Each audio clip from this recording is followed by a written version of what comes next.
Jag känner en båt, hon heter Anna, Anna heter hon. Och hon kan banna det så hårt.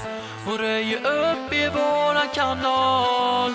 Jag vill berätta för dig att jag känner en båt. Jag känner en båt, hon heter Anna, Anna heter hon. Och hon kan banna det så hårt. Hon röjer upp i våran kanal. Jag vill berätta för dig att jag känner en båt som alltid vaktar alla som är här och som ser till att vi blir utan besvär. Det finns ingen takeover som lyckas. Kom ihåg att det är jag som känner en båt. En båt som ingen annan slår. Och hon kan kicka utan att hon får. Hon gör sig av med alla som skapar. Ja, ingen kan slå våran båt.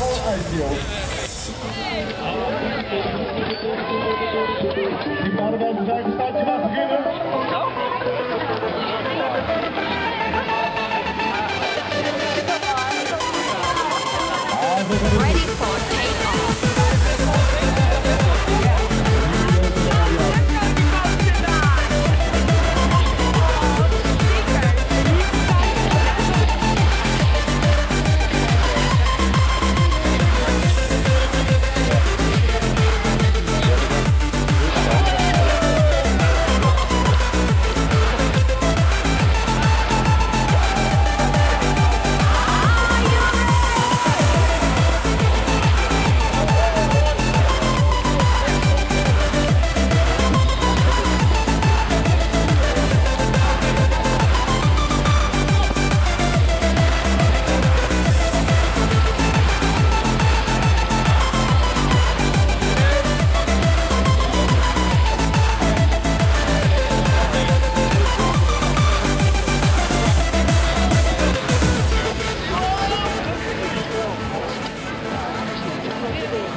Jag känner en båt, hon heter Anna, Anna heter hon.